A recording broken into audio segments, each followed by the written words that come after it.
மகாராஷ்டிராவில் இந்த எண்ணிக்கை நம்ம பார்க்குறோம். 75ல் 48ல் என்டிஏ கூட்டணி முன்னிலை வைக்கிறாங்க, இந்தியா கூட்டணி 24ல் முன்னிலை வைக்கிறாங்க, மற்றவர்கள் 3 என்று பார்க்கிறோம். என்டிஏ கூட்டணியில் பாஜகவுக்கு தான் அதிகமான தொகுதிகள் முன்னிலை கிடைச்சிருக்கு அப்படின்றத பார்க்குறோம்.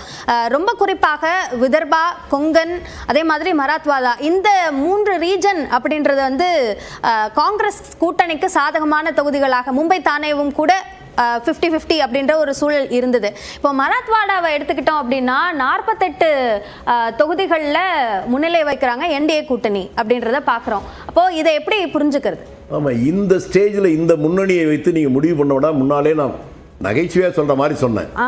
ஹரியானா தேர்தல் வரும்போது நீங்களே உங்க டிவியிலேயே 72 இடம் காங்கிரஸ் முன்னணிங்கிறது பிஜேபி என்ன போட்டீங்க, பாதிக்கும் கீழே தான் போட்டீங்க. ஆனா அப்ப மாறிச்சு. அப்படியான ஒரு முன்னிலை வந்த போதும் அதற்கேற்ற மாதிரி தான் அந்த பேசு பொருள் என்பது அப்போதைக்கு அமைந்தது. அதுதான் நானும் சொல்றேன். அதனால இந்த நிலையில சில விஷயங்களை மட்டும்தான் இப்ப வயநாடுல பிரியங்கா வெற்றி உறுதி அப்படிங்கிறத எதிரிகள் கூட ஒத்துக்குவாங்க. ஆனால் மற்ற இடங்கள்லாம் இப்படித்தான் இருக்கும் அப்படித்தான் இருக்குன்னு இந்த நேரத்தில் நாம் முடிவு செய்ய முடியாது. இருக்க வாய்ப்பு இருக்கிறது, நான் இப்படி நம்புகிறேன், அப்படி தான் சொல்ல முடியும். ஒரே ஒரு வாக்கில் தமிழ்நாட்டில் சட்டமன்ற தேர்தலில் ஒரு ஓட்டில் மட்டுமே ஜெயிச்சது உங்களுக்கு தெரியுமா? 3 முறை ரீகவுண்டிங் வரும்போது திரும்பி அந்த ஒரு ஓட்டில் ஜெயிச்சாங்க. இந்திய உலகத்தின் மிகப்பெரிய ஜனநாயக இந்தியா, இந்த நாட்டில் மத்திய அரசே ஒரே ஒரு ஓட்டில் ஆட்சியை கவுந்தது இல்லை. அதெல்லாம் இந்த கட்டத்தில் தேர்தல் முடிவை நம்ம கணிக்க முடியாது. நான் எதிர்பார்ப்பது என்பது அதாவது பிரச்சாரமோ அல்லது பெரிய விளம்பரமோ இதையெல்லாம் கடந்து நான் நினைப்பது, நேரடியாக நான் ஒவ்வொரு நாளும் பாதிக்கப்படுகிற போது என்னுடைய முடிவை வாய்விட்டு சொல்ல முடியாவிட்டாலும் தேர்தல் நேரத்தில் அதற்கு தகுந்த மாதிரி தான் செய்வேங்கிறது தான் நான் அதை முன்னால சொல்லிட்டு வந்தேன். இப்போ உங்களோட பதில இருந்து தான் என்னோட கேள்வியும் இருக்கு. திருமிகு பிரியங்கா காந்தியினுடைய வெற்றியை எந்த அளவுக்கு 100%, 200% நம்புறீங்களோ அந்த மாதிரியான ஒரு நம்பிக்கை மகாராஷ்டிராவில் வெளிப்படுத்த முடியாம அல்லது அப்படியான ஒரு மேண்டேட்டை தொடக்கத்துல இருந்து உருவாக்க முடியாம போனதுக்கான காரணமாக எதை பார்க்கலாம்? இல்ல, நான் என்ன சொன்னேன் நீங்க புரிஞ்சுக்கலன்னு நினைக்கிறேன். பிரியங்கா காந்தி நான் என்னுடைய விருப்பம் இல்ல. கீழ்ப்பாக்கத்தில் இருக்கவனை போய் கேட்டா கூட பிரியங்கா காந்தியுடைய வெற்றியை பத்தி சொல்ல மாட்டேன். ஏன்னா அது முன்னாடியே முடிவு செய்யப்பட்டது. வித்தியாசம் மட்டும்தான். ஆனா மற்ற தேர்தலை அதை ஒன்னா பார்க்க முடியாது. நான் என்ன சொன்னேன், நண்பர் சொன்னாரு, நான் சிரிக்கிறதா என்னன்னு தெரியல. அது வாரிசோ எதுவாக இருந்தாலும் என்ன நிர்மலா சீதாராமன் அவங்க ஓட்டு கேட்காம போய் அங்கே மந்திரி பதவிக்கு போறாங்களா? அல்ல ஜெய்சங்கர் மாதிரி தேர்தலே சந்திக்காம கேபினெட் மந்திரியா போறாங்களா? மக்களை சந்தித்து மக்களிடம் வாக்குகளை பெற்று ஆட்சிக்கு வருகிற வெற்றி பெறுகிற அதை போய் வாரிசுன்னு எப்படி சொல்லுவீங்க? வாரிசோ இல்லையோ அது மக்கள் அங்கீகரித்தால் அதை நாம் கேள்வி செய்வதில் நியாயம் இல்லை. குடும்ப நடத்துறதுக்கு வாரிசு இருக்கத்தான் செய்யும். ஏன்டா அவனுக்கு வாரிசு இருக்குன்னு கேட்க முடியுமா? அதல்ல பிரச்சனை. மக்கள் ஆதரிக்கிறார்களா இல்லையா? மக்கள் ஆதரித்தவர்கள் வெற்றி வருகிற போது அதை வாரிசு என்று கொச்சைப்படுத்துவது நியாயம் இல்லை. அவங்க கட்சியிலே எவ்வளவு இருக்காங்க. இன்னொன்று கூட அவர் சொன்னார், அரசியல்வாதிகள் சிறைக்கு போவது எவ்வளவோ.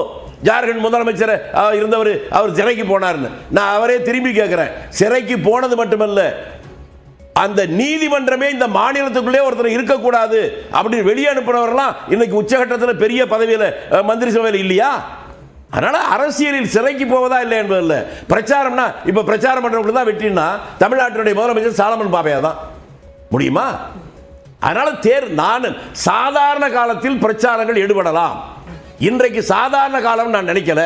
என்னங்க உங்க பிள்ளை பொழி பரீட்சை எழுதுறதுக்காக பணம் கட்ட போனா அது கூட ஜிஎஸ்டி இல்லாததா ஜனவரி பிப்ரவரி தவிர எல்லாருக்கும் வரி போட்டதுக்கு பின்னாலையும் இந்த மக்கள் எங்களுக்கு பின்னால்தான் இருக்கிறாங்க என்று அவர்கள் நம்பினால் அது அவருடைய அசாத்திய துணிச்சல். நான் மக்களுடைய பாதிப்பை உணர்ந்து அவர்கள் அதற்கு தகுந்தால் முடிவெடுப்பார்கள் அப்படின்னு சொல்றேனே ஒழிய வெறும் நான் காங்கிரஸ்காரன் என்பதற்காக காங்கிரஸ்க்கு ஆதரவு சொல்ல. மக்கள் அவ்வளவு பாதிக்கப்பட்டு கொண்டிருக்கிறார்கள். ஆகவே அவர்கள் இப்படிப்பட்ட ஒரு முடிவை எடுப்பார்கள் நம்புறேன். அப்படி இல்லைன்னா அப்புறம் ரஜினிகாந்த் சொன்ன மாதிரி தான் இந்த நாட்டை ஆண்டவன் கூட காப்பாற்ற முடியாது. பாஜகவால் பிரச்சாரமாக மேற்கொள்ளப்பட்டது. ஏன் அப்படின்னா இப்போ மகாராஷ்டிராவில் எதெல்லாம் பெருவாரியான பிரச்சனையாக சொல்லப்பட்டிருக்கிறதோ அதெல்லாம் ஆளும் அரசுக்கு எதிரான ஒரு பிரச்சனைகளாக சொல்லப்பட்டது. அப்போ பாஜக தரப்பிலிருந்து எதை நோக்கமாக கொண்டு தங்களுடைய பிரச்சாரங்களை மேற்கொண்டார்கள், அதற்கான பலன் தான் இது அப்படின்னு பார்க்கணுமா?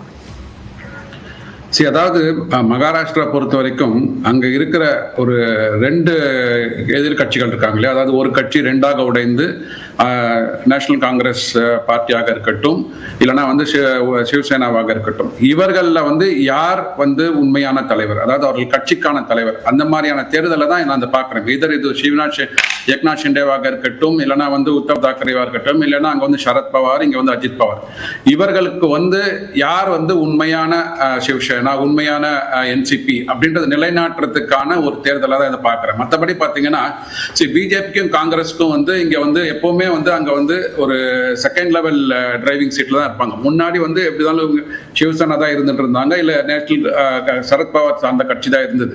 ஸோ இந்த தேர்தல் வந்து யாருக்கான ஒரு முக்கியத்துவத்தை கொடுக்க போகிறது, யார் வந்து உண்மையான சிவசேனா, யார் வந்து உண்மையான என்சிபின்றத வந்து முகத்தை வந்து காமிப்பதற்கான தேர்தலாக தான் நான் அதை பார்க்கிறேன்.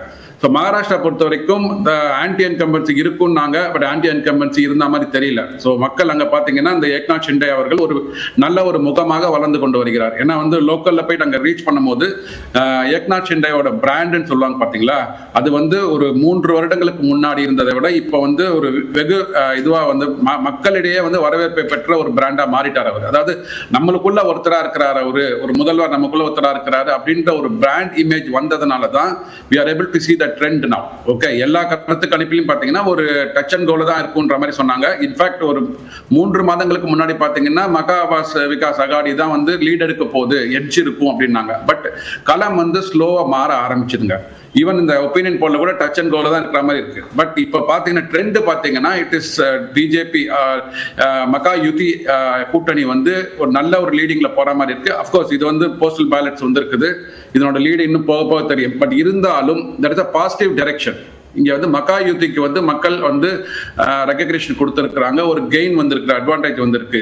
அட்வான்டேஜ் யாருக்கு வந்து பார்த்தீங்கன்னா குறிப்பாக வந்து ஏக்நாத் ஷிண்டே அவர்களுக்கும் அங்க உள்ள அந்த என்டிஏ தலைமையிலான பிஜேபி ஆட்சிக்கும் வந்து மக்கள் வந்து அட்வான்டேஜ் கொடுத்திருக்கிறாங்க. ஸோ அது வந்து களத்துல வந்து கண்டிப்பாக பிரதிபலிக்கிறது.